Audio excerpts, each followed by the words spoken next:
1장 1절로 7절까지의 말씀을 우리 같이 합독하도록 하겠습니다. 우리 같이 읽겠습니다. 시작. 예수 그리스도의 종 바울은 사도로 부르심을 받아 하나님의 복음을 위하여 택정함을 입었으니 이 복음은 하나님이 선지자들을 통하여 그의 아들에 관하여 성경에 이미 약속하신 것이라. 그의 아들에 관하여 말하면 육신으로는 다윗의 혈통으로 나셨고 성결의 영으로는 죽은 자들 가운데서 부활하사 능력으로 하나님의 아들로 선포되셨으니 곧 우리 주 예수 그리스도시니라. 그로 말미암아 우리가 은혜와 사도의 직분을 받아 그의 이름을 위하여 모든 이방인 중에서 믿어 순종하게 하나니 너희도 그들 중에서 예수 그리스도의 것으로 부르심을 받은 자니라. 로마에서 하나님의 사랑하심을 받고 성도로 부르심을 받은 모든 자에게 하나님 우리 아버지와 주 예수 그리스도로부터 은혜와 평강이 있기를 원하노라. 아멘. 요즘에 우리나라뿐만 아니라 전 세계를 뒤집고 있는 어떤 드라마가 있죠. 드라마라고 해야 되나요? 넷플릭스에서도 세계 1위라고 하던데 오징어 게임. 여러분 오징어 게임 알아요? 알아요? 요즘 친구들도 아나요? 우리 어렸을 때 참 많이 했죠. 동네에서 그냥 해질 때까지 그냥 덮어뜨리고 잡아뜨리고 하면서 참 재미있게 했었던 게임인데 지금 젊은 사람도 잘 모르죠. 오징어 게임이 뭔지. 사방치기, 땅 따먹기 이런 거 잘 모를 것 같아요.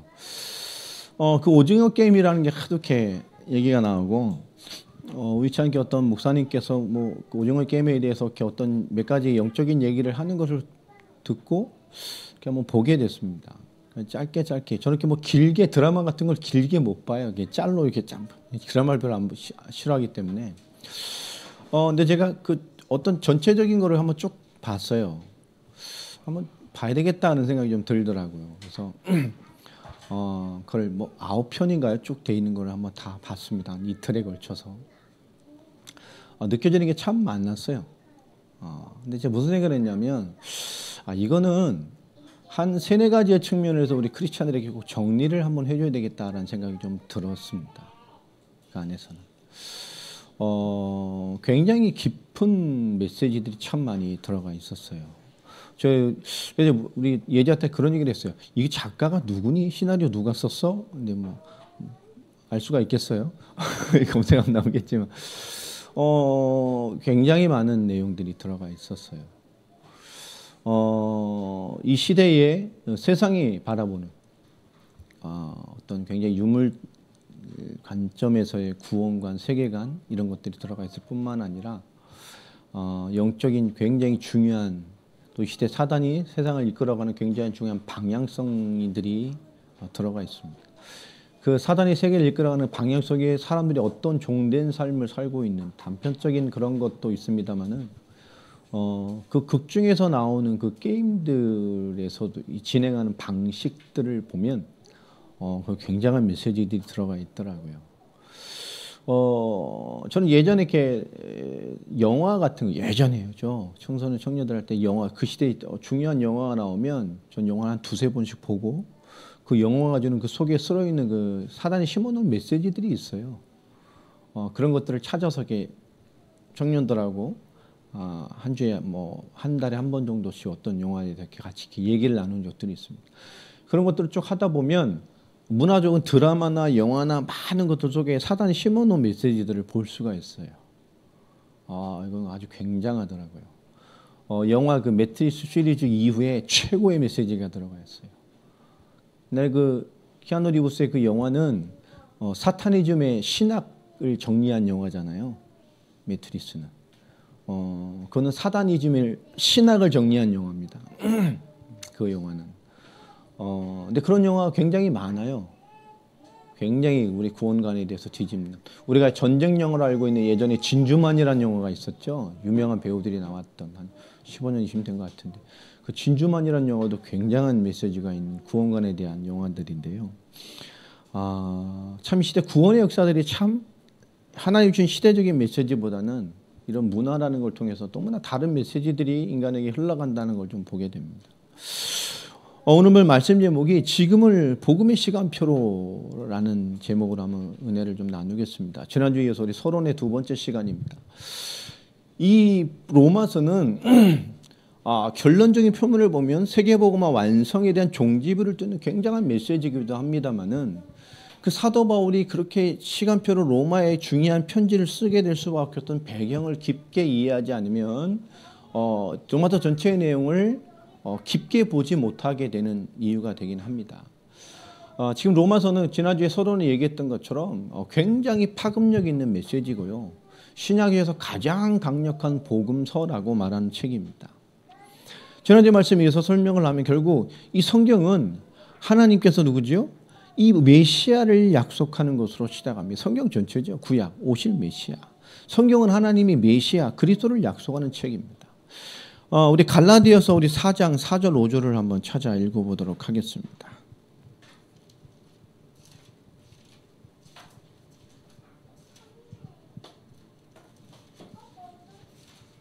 우리 갈라디아서 4장 4절 5절을 보면 이 하나님께서 이 메시아 그리스도를 약속한 그 하나님의 말씀이 드디어 성취되는 것에 대한 말씀을 하시죠. 갈라디아서 4장 4절을 보면 때가 참에 하나님이 그의 아들을 보내사 여자에게서 나게 하시고 율법 아래 나게 하신 것은 중요한 성경적인 배경입니다. 하나님께서 구약 시대 예수님께서 오실 때까지죠. 또 공생의 생을 시작하실 때까지 하나님께서 그 오랜 그리스도 메시아의 언약을 주시고 하나님께서 오랜 시간 메시아 언약을 성취해 가시면서 기다리시다 드디어 하나님의 때가 된 거예요. 때가 참에 하나님 뭐죠? 여자를 얘기해서 그리스도를 나게 하셨습니다. 동정녀 탄생이죠. 그래서 어디 안에 나게 하셨어요? 율법 아래에 나게 하신 것은 5절에 율법 아래에 있는 자들을 뭐하게 하시려고요? 속량하시고 우리로 아들의 명분을 얻게 하려 하십니다. 아멘입니까? 그리스도로 말미암아 동정녀 탄생을 통해서 율법 아래 율법 시대의 율법 아래 태어나게 하셔서 그 율법으로 말미암아 뭐요? 율법 안에 속량을 얻게 하려 하신 겁니다.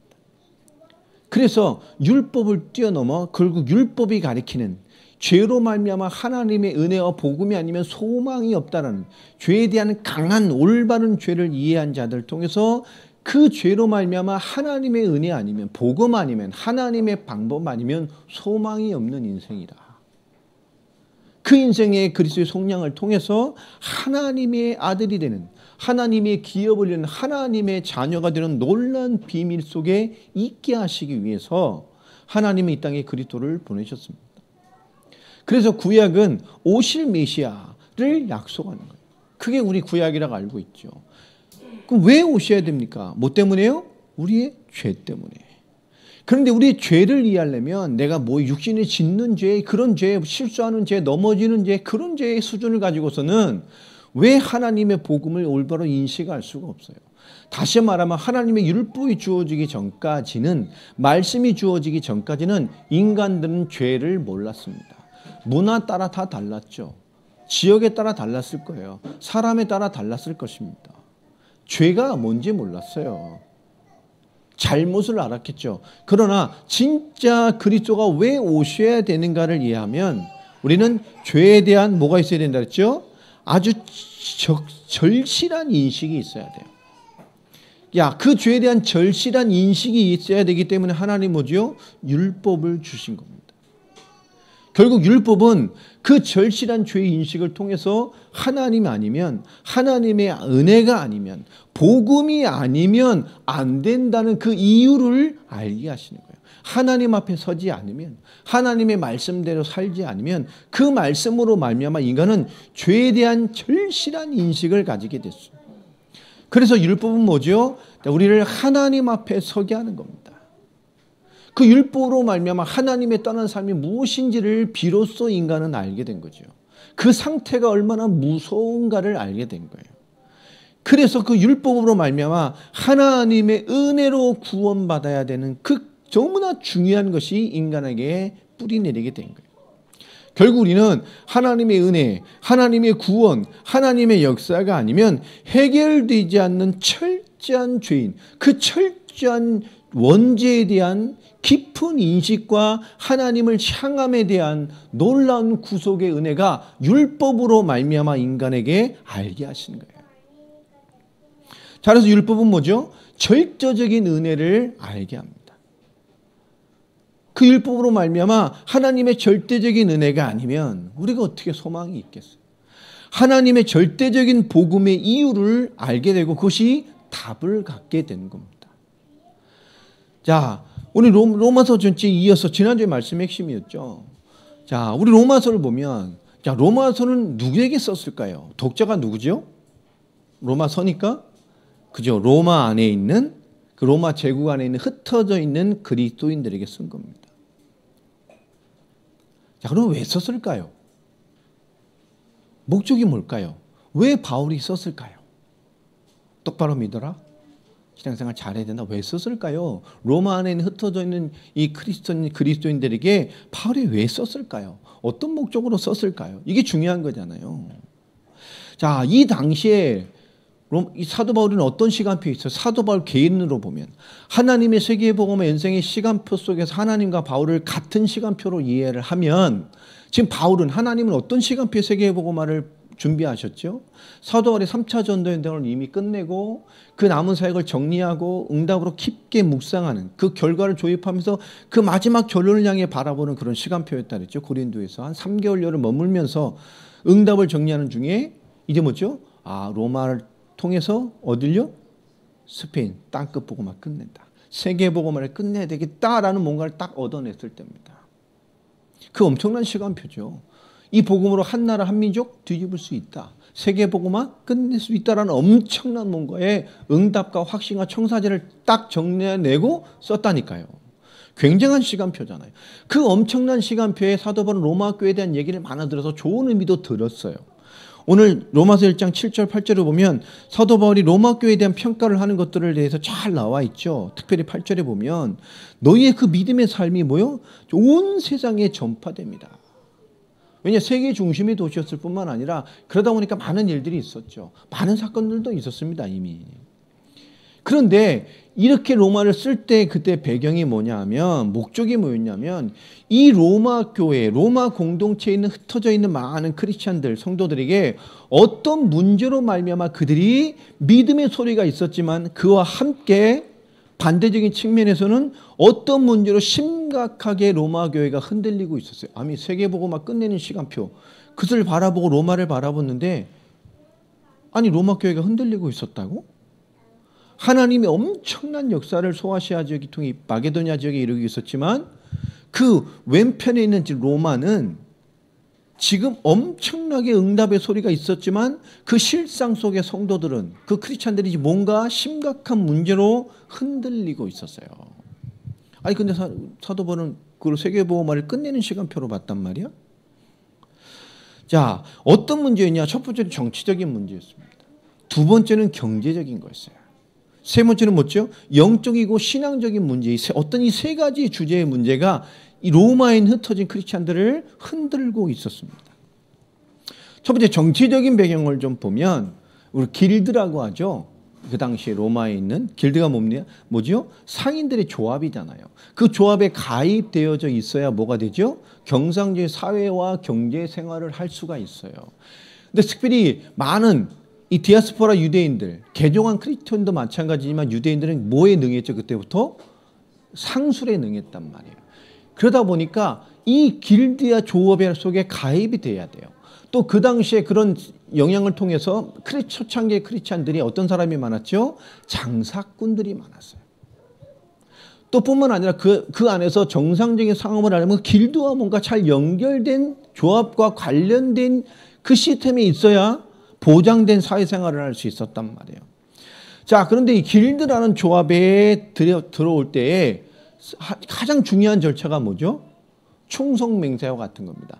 그리고 그들이 조합에서 서로 만나서 첫 대화하는 안부를 묻는 인사.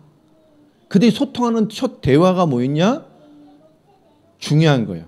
가이샤는 누구예요? 가이샤는 주님이십니다.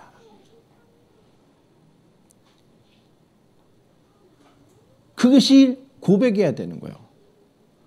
자, 그리스도는 할 수 있어요, 없어요? 할 수 없는 거예요. 어떻게 이 가이샤 황제가 주님이냐고 고백을 하냐면, 그게 통용되는 관문이고 고백이고 그들이 통용되는 모든 속에서 그들의 첫 번째 인사가 뭐냐? 가이샤에게 영광을 돌리는 거예요. 가이샤는 주님이십니다. 황제는 주님이십니다. 황제는 우리 키리오스가 된다고 얘기를 하는 거였어요. 그리스도는 이걸 할 수가 없는 겁니다. 그러다 보니까 길드 안에서 어떤 문제가 생기죠? 갈등이 생기게 되는 거예요. 올바른 경제적인 소통을 이루어야 되는 어떤 굉장히 중요한 사회생활의 이 틀이 되는 것인데 그 안에서 뭐가 생기죠? 어떤 정치적인 갈등이 생기게 되는 거예요. 그러다 보니까 정치적인 핍박이 생길 뿐만 아니라 이것이 로마에 숨어있는 것을 움직이는 세력인데요. 사회적인 핍박이 오게 됩니다. 그러면서 길드 안에서 당연히 뭐가 오고 있어요? 경제적인 갈등이 오기 시작을 하는 거예요. 이 정치적인 문제가 결국은 그들의 전반적인 것에 뭔가 갈등의 전제 조건이 되기 시작을 했습니다. 그로 말미암아 당연히 경제적인 부분에 그들은 많은 문제와 어려움과 또 제약을 받게 되는 상황에 빠졌어요. 자, 그럴 뿐만 아니라 그런 배경 속에서 신학적인 측면에서 어려움도 겪기 시작을 했습니다. 이 로마 교회에 뿐만 아니라 그 1세기에 전 세계에 흩어져 있는 그리스도인들에게 굉장히 논쟁이 되는 주제가 있었어요. 그건 로마 교회도 마찬가지였습니다. 그 당시에는 어떤 논쟁이냐? 바로 부활이라는 거예요. 이 부활이라는 큰 주제가 당연히 그 당시에 로마 교회 안에서도 굉장한 이슈의 논쟁거리였습니다. 부활이라는 것이 그 당시에 그게 의미적 부활을 의미하는 것이냐 실질적인 부활을 의미하는 것이냐, 이것이 그리스도인 사회에서 굉장한 그 1세기에는 교회 안에 굉장히 이 논쟁의 거리였어요. 그러다 보니까 이게 큰 이슈가 되고 있었단 말이에요. 그런데 이런 복합적인 내용들로 통해서 어떤 일이 일어나죠? 이 로마 교회 안에 소란과 소동이 벌어지는 거예요. 여러분, 외부적인 소란, 어떤 정치적이고 경제적인 소란과 소동뿐만 아니라 교회 내부적으로도 신학적인 논쟁, 그 신앙의 영적인 논쟁으로 교회 안에도 시끄러워지는 거예요. 이건 의미적인 부활이다, 이건 실질적인 부활이다. 주님의 임박한 재림을 생각하면서 그들은 여러 가지로 그런 것들이 시끄러웠어요. 외부적인 소란, 내부적인 소란.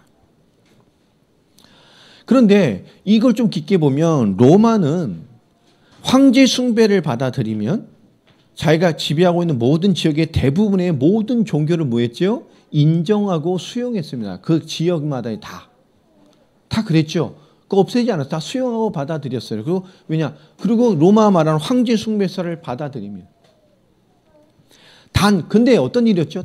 이건 로마가 아주 확고한 거죠. 넓은 세계를 통치하고 있었기 때문에 이 당근과 채찍이 확실했습니다. 공공 질서를 어지럽히면 가차없이 뭐했죠? 차단하거나 처단했습니다. 완전한 핍박을 해버렸죠. 자, 이 배경을 어떻게 성경에서 이해할 수 있는 게 뭐가 있냐면 예수님의 투옥이나 예수님의 죽음의 과정도 보면 이런 로마의 배경이 이해할 수가 있어요. 예수님께서 가는 곳마다 사역하시는 곳마다 어떤 일이 일어났죠? 소동이 일어나고 소란한 일이 막 일어났어요. 그렇잖아요. 그것 때문에 이 로마는 어떻게 했죠? 굉장히 갈등하고 처단하면서 소란의 주범이 되는 그 예수님을 처단했대요. 정치적인 그 여러 가지 이유 때문에. 그렇게 됐단 말이에요. 바울도 마찬가지죠.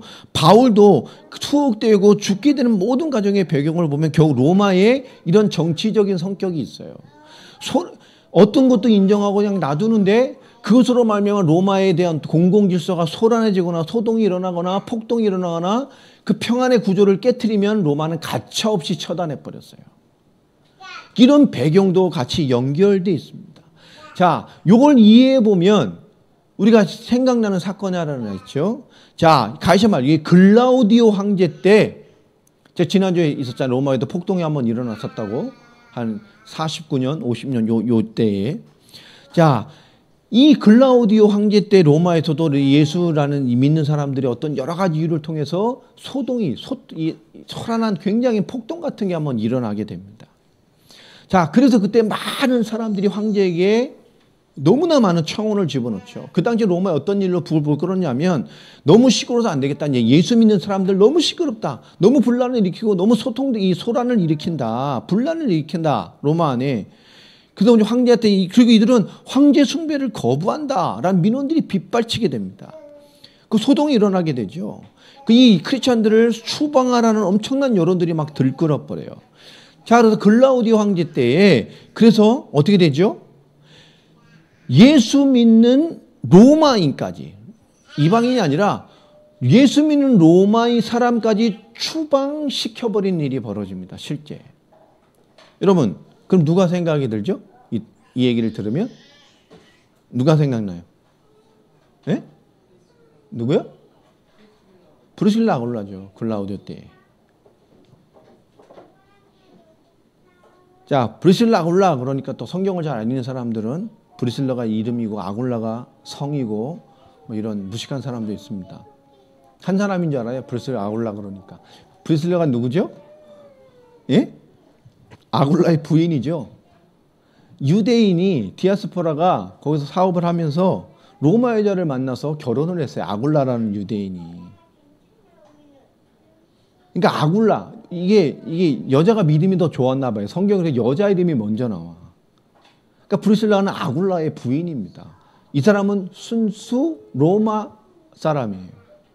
근데 그 폭동 때에 너무 크리스찬에 대한 이런 게 많이 나오니까 이 황제가 법령을 세워서 예수 믿는다 하면은 이방인뿐만 아니라 로마 사람일지라도 로마 밖으로 추방하는 명령을 내려버려요.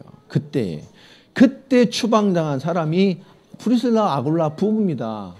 남편이 유대인이라 지는 안 가도 되는 게 아니라 믿기 때문에 신앙의 고백하고 나와버린 거예요.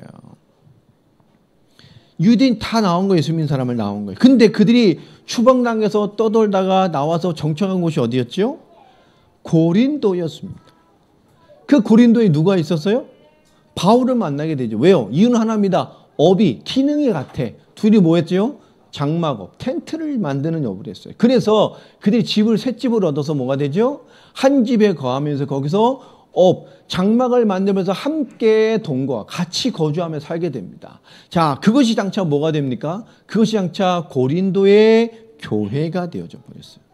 여러분, 이게 뭡니까? 하나님의 계획이잖아요. 엄청난 사건인데 이게 하나님의 계획인 거예요. 하나님이 세상을 경영하시는 손길이 그 속에 딱 숨겨져 있잖아요. 엄청난 문제인데 이것이 하나님의 세상을 경영하시는 손길이 어떻게 이어지는가 보세요. 그런 엄청난 일로 인해 추방되어 온 걸음의 사도 바울과의 만남과 그 기능의 소통을 통해서 세워지는 교회. 하나님의 손길이 있을 수 있단 말이에요. 자, 그런데 초대교회를 또 동일한 모습을 보면, 여러분 초대교회 그 시기를 보면 온 땅에 세워진 교회들은 내가 개척해야 되겠다라고 해서 세워진 교회가 있어요, 없어요? 단 하나도 없었어요. 스스로 교회를 세워야 이런 게 없었다니까요. 어떤 교회들이었습니까? 흩어지고 쫓기던 크리스찬들이, 사람들이 복음의 씨를 뿌리고 그 뿌려진 복음의 씨가 현장에서 열매를 맺죠. 그 열매를 통해 보여 스스로 교회로 세워진 것들입니다. 이것들을 보면 결국 우리 모든 크리스찬들의 걸음과 역사는 하나님의 주관하심과 하나님의 주동하시는 사실 속에 있다는 것을 보게 돼요. 결국 모든 것은 하나님이 주관하시고 주동하십니다. 사람은 그 하나님의 손 안에 모여 같이 흘러가는 거예요.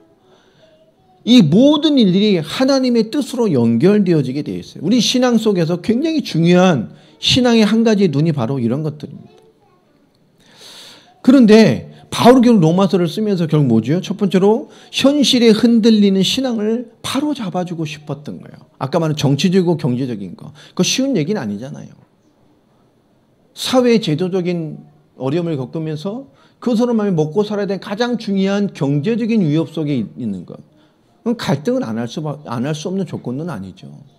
지금도 쉬운 문제는 아닐 것입니다. 거기에 따라 교회 안에도 굉장한 영적인 지금 내분이 일어나고 있는 상황이었어요. 결국 사도 바울은 현실에 흔들리는 신앙을 바로잡을 뿐만 아니라 두 번째로 뭐죠?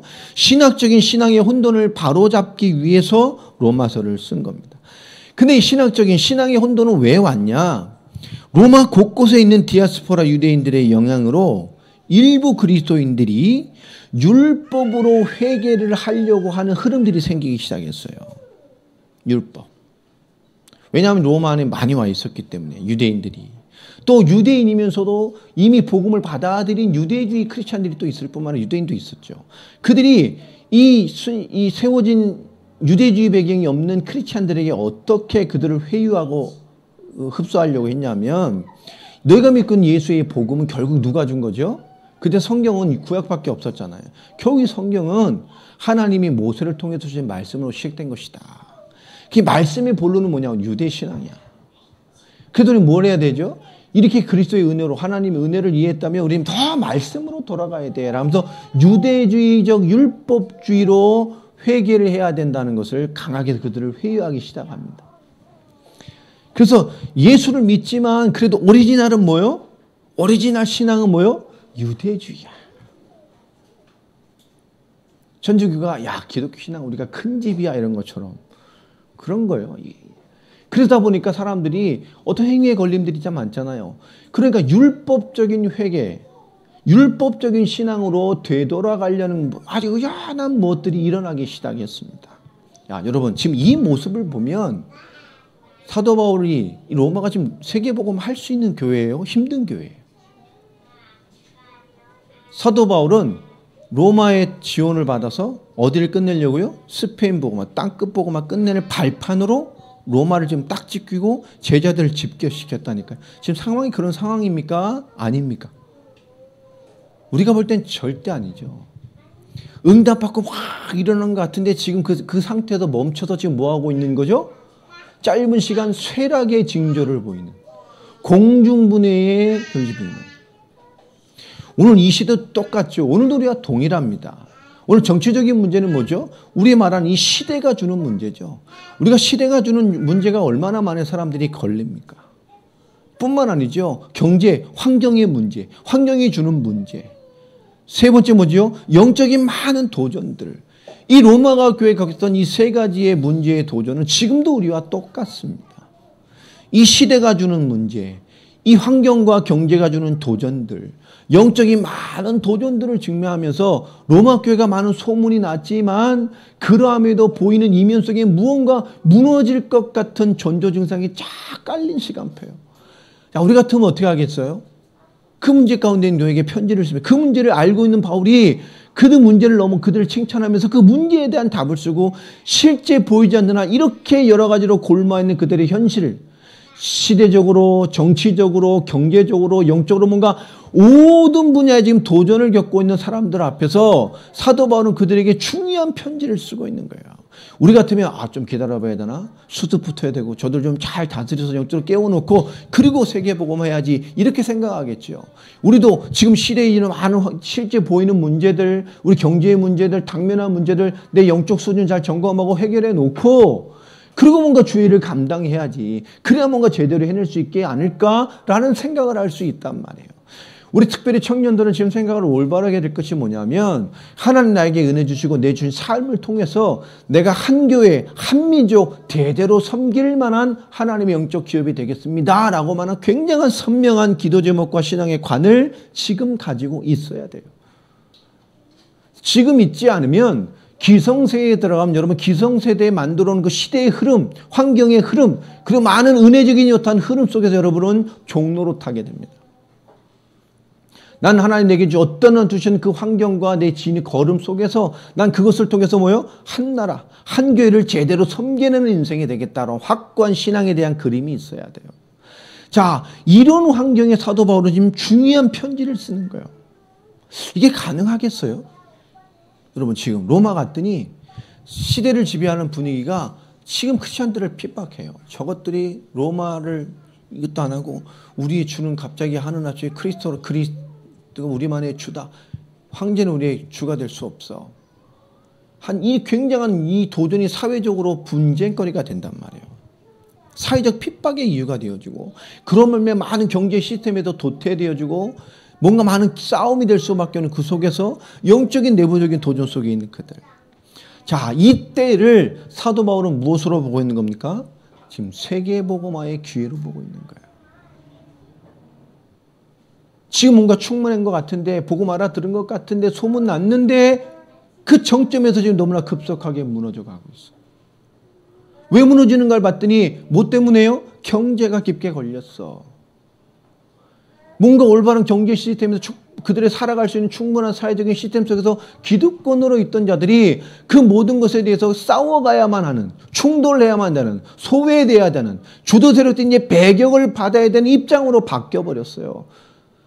그러나 그들 같은 시스템으로 가서 맞서 싸워서 얻어올 수 있는데 그럴 수가 없어. 왜요? 황제라는 그 로마의 그 가장 중요한 시스템에서 뭐가 되죠?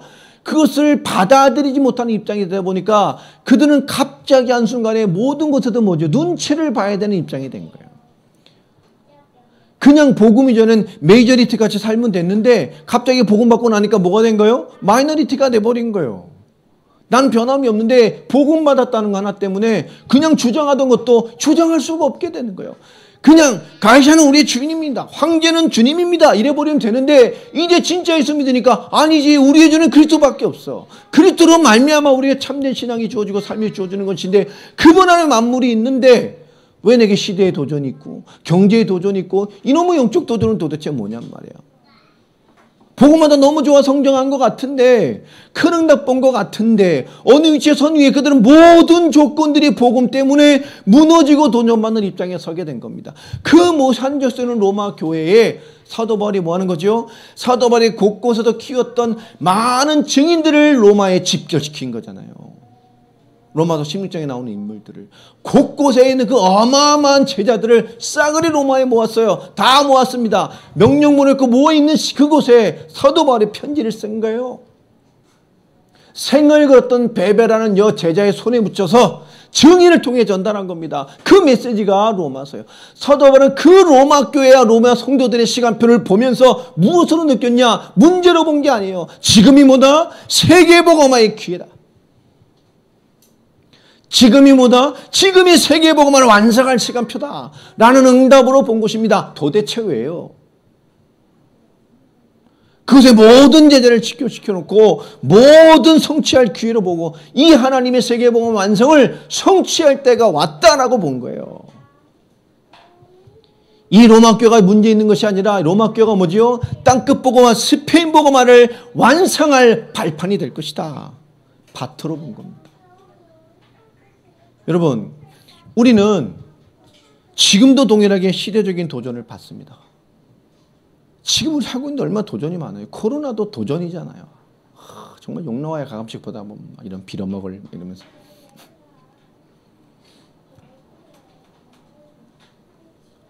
이제 러시아 막 여러 가지 이제 준비되는 것들을 보니까 참 하나님이 참 하시는 것들이 참 많이 보여요, 요즘에.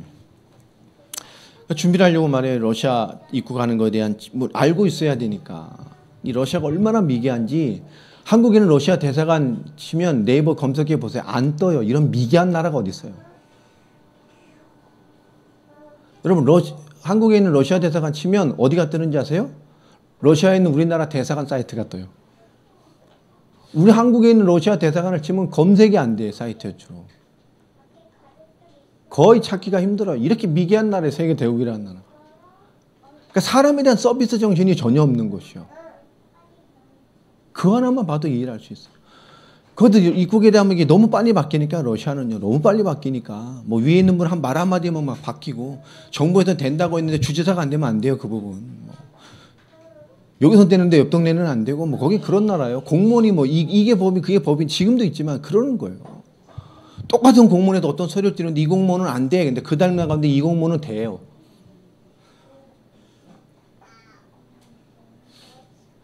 어떤 공무원 만나면 3일 동안 질질 끌어도 이거 안 된다 했는데 어떤 사람 만나면 한 2시간 만에 돼. 그게 나와. 똑같은 관공서에 근무하는데요. 여러분 이게 그런 나라라니까요. 행정적으로. 그냥 하나님께 준비해 가시는 걸 좀 찾기 위해 시간표에서 입국에 대한 절차를 알아봤더니 말이 다 달라. 어떤 사람은 이런 말이고 어떤 사람은 저런 말이 나오고 어떤 사람은 뭐 며칠 만에 가 어떤 사람은 뭐 2주 격리해야 된다. 격리 비용은 자기가 내는데 하루에 150불씩 내야 된대요. 그리고 보험을 들어놔야 된다더만요. 35,000불 상당의 그 지원을 받아낼 수 있는 보험을 가입해야 돼. 뭐 35,000불 뭐 어쩌고 그런 그쪽 의료보험을 가입하고 가야 되고 뭐 병나면지 자기 돈 그 보험으로 치료받아라 그 얘기죠. 자기네 나라 돈 안 쓰고 그 돈으로 돈 최고로 그냥 다 쫙 시럽이 다 내고 오란 얘기예요. 뭐 말이 막 다른 거예요. 도대체 뭔 놈의 말이 맞는 거야. 그런 나라예요. 지금 이제 목회자들 뭐 이렇게 소통도 있지만 참 감사한 것이 평신도도 이렇게 이제 시작이 되어졌어요.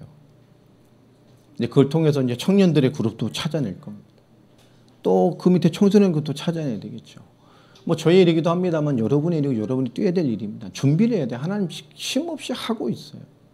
사도 바울은 그 환경을 바라보면 어떻게 로마 교회를 향해서 세계복음을 끝낼 시간표로 받아들였을까요? 오늘 우리가 가져야 될 사도 바울의 십경과 같은 굉장히 중요한 일이기도 합니다. 오늘 우리는 많은 것들을 볼 때 우리는 드러나는 현상의 이유를 많이 봅니다. 우리 개인을 봐도 그렇죠. 그러나 우리가 정말 깊게 봐야 될 것은 뭐죠? 진짜 저 사람에게 들어있는 하나님이 저 사람을 기쁘게 보는 것이 뭡니까? 그렇잖아요. 진짜 하나님이 저를 보면 하나님이 제가 성에 차겠어요?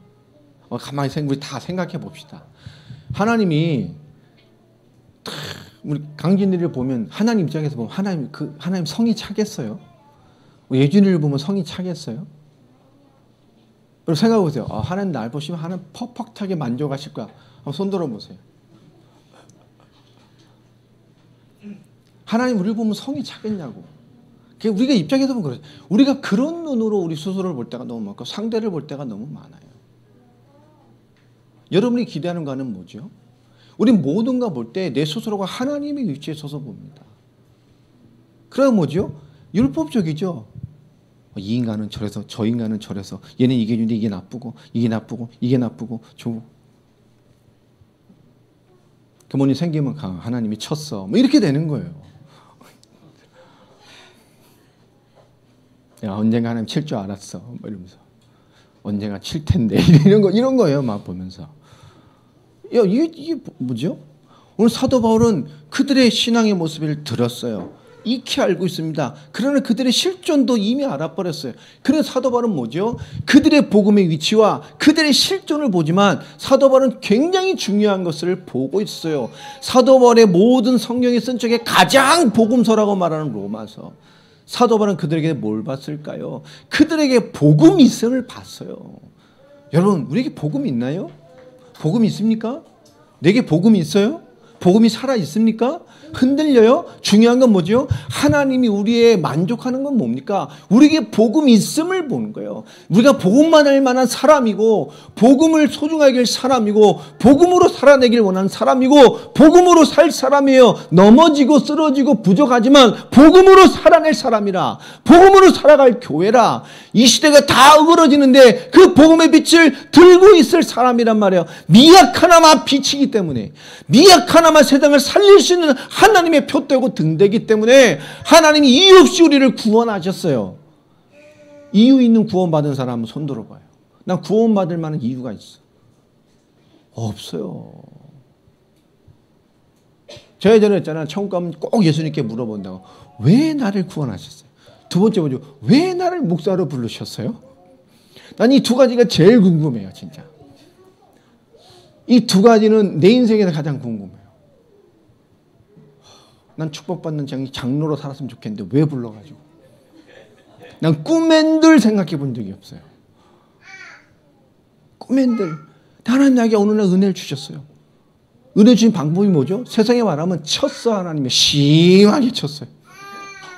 지진으로 따지면 강도 한 9, 10 이 정도 되는 최고 레벨로 제 인생이 역사적인 하나님의 그 손길 한 번에 저는 그 다음날 다른 사람이 됐어요.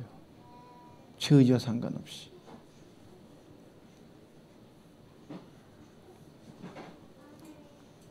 제가 30년 만에 동창회에 했잖아요. 30년 만에 봤던 친구가 얘기를 하더라고요.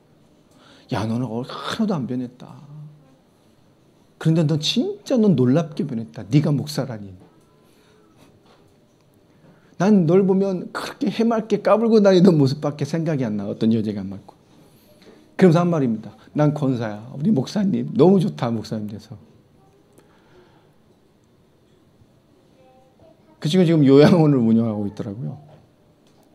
딱 요양원 원장님 같이 생겨서 딱 말투도 완전히 교회 권사님이야. 너무 좋다면서. 그러니까 괜히 옆에 있기가 힘들더라고요. 여러분, 오늘 사도 바울은 뭘 본 거죠? 복음이 있어. 오늘 8절에 설명하고 있잖아요. 복음이 있어. 여러분, 복음이 있나요? 그 복음이 나를 두드리고 있습니까? 그 복음의 생각이, 복음의 마인드가 나를 두드리고 있어요. 여러분, 이제 로마서를 볼 텐데요. 사도 바울이 말했던 세 가지의 로마 교회를 흔든 세 가지의 문제에 대해서 이 신랄하고 직설적인 메시지를 풀어가게 됩니다. 근데 그 중심에 뭐죠? 너네 문제 있구나, 이게 아닙니다. 너에게 뭐가 있어요? 너에게 복음이 있잖아. 너 그리스도 알잖아. 그 믿음이 뭔지 알잖아. 그것이 어떤 가치를 가진지 알잖아. 그게 펼쳐질 때, 너를 통해 펼쳐질 때 얼마나 행복하고 얼마나 위대한 것인지 넌 그 가슴을 가지고 있잖아.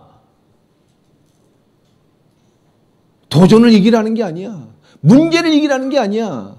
많은 사람의 어려움을 해결하는 게 아니야. 나의 미숙함과 부족함을 해결하는 게 아니야. 뭘 해결하는 겁니까? 그 뜨겁게 뜨게 했던 복음이 있잖아. 복음으로 일어나는 거야. 복음으로 살아나는 거야. 믿음의 감사가 있었잖아. 우리가 무엇으로 살았을까? 그 감사로 살았었잖아. 그 감사가 내게 있잖아. 지금 없는 것 같으니 아니야, 내게 있잖아. 이런 그것으로 사는 거야.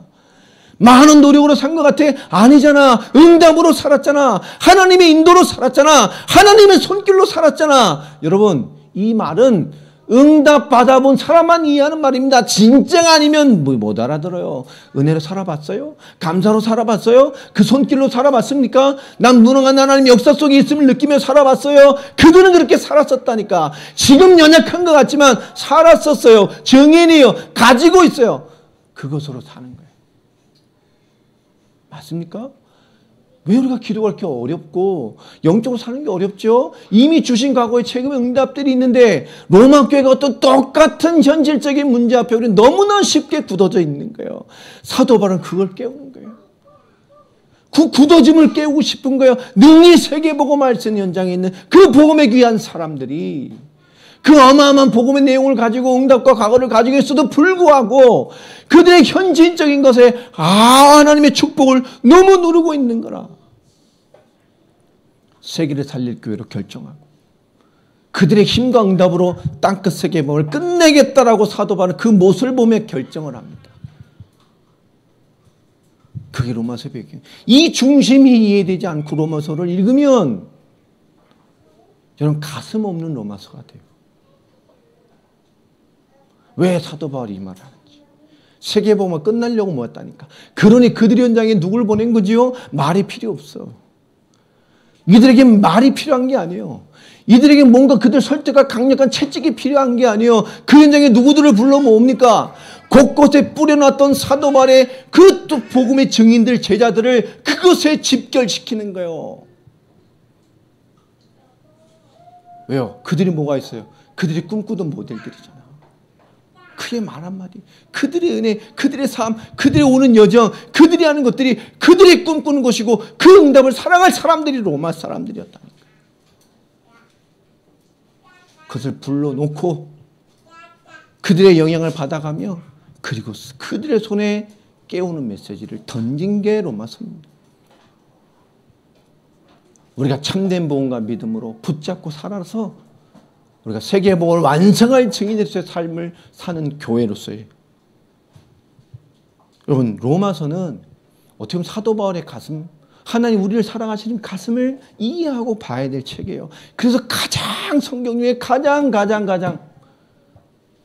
성경의 복음이 된 복음서라는 것이 별명입니다. 오늘 우리도 동일한 메시지를 받았어요. 하나님 우리를 무엇으로 보고 있을까요? 지금 여러분의 모습, 삶의 태도, 여러분의 성격, 살아가는 방편, 그게 납니까? 왜 그 방편에 치우쳐 갈까요? 은혜를 잃었기 때문에. 없는 건가요? 있어요. 너무나 소중한 복음의 가슴, 은혜의 가슴, 주를 사랑하는 마음이 있어요. 왜 그게 요동치지 않을까요? 오늘 로마가 겪고 있는 어려움에 빠져 있는 거예요. 하나님 우리를 그것으로 보지 않습니다. 복음을 위한 하나님이 중요한 눈으로 우리를 보고 계셔요. 우리가 세계복음화의 기회입니다. 우리가 세계복음화의 완성을 할 기회입니다. 하나님부터 우리가 기회예요.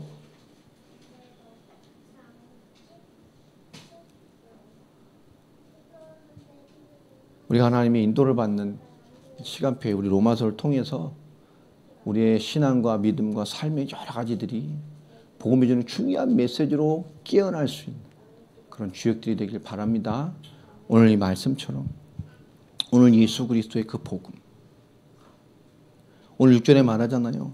너희도 정말 그 우리와 같이, 그리고 우리가 찾은 많은 이방인의 제자들 같이 너희도 그들 중에서 뭐요? 예수 그리스도의 것이다.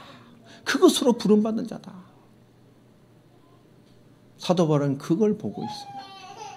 우리같이, 우리가 찾던 제자들 같이, 그동안에 많은 신자들 같이 너희도 동일하게 그들 중에서 예수 그리스도의 것으로 부름을 받은 자니라. 사도 바울이 그리스도의 복음을 위해 부름받는 그 하나님의 그 자들을 통해 하나님의 뜻을 이뤄가기 위해서 로마서를 두드리고 있는 거예요. 오늘 우리입니다. 바울이 봤던 그들이 바로 우리예요. 바울이 희망으로 봤던 그가, 여기서 말하는 그들이 바로 오늘 납니다. 그리고 여러분이에요. 여러분의 인생입니다. 우리가 이 가치를 로마서를 통해서 다 응답받고 회복해가는 중요한 인도를 받아가기를 예수 이름으로 축원합니다. 우리 가슴이 회복되도록 정말 한 주간 기도하고 그 복음으로 부름받은 우리 개인의 가치들을 찾고 묵상하는 한 주간이 됐으면 좋겠습니다. 기도하겠습니다. 하나님 감사합니다. 오늘 로마서 서론의 두 번째 시간으로 하나님의 말씀을 보았습니다. 우리가 하나님의 것으로 부름받아 이 땅의 복음과 세계의 복음의 완성을 살아갈 그 중요한 가치의 한 사람으로 우리를 세우시고 부르시니 감사를 드립니다. 그 믿음과 가슴이 깨어나게 하여 주시고 우리가 당면한 모든 것 속에서 그 하나님 쓴 믿음의 가슴으로 살아날 수 있는, 또 살아가지는, 또 살아내는 그 성령의 충만함의 사람들로 우리 모두가 깨어나도록 이 로마서를 통해서 하나님의 큰 응답들을 붙잡게 허락하여 주옵소서. 주 예수 그리스도의 이름으로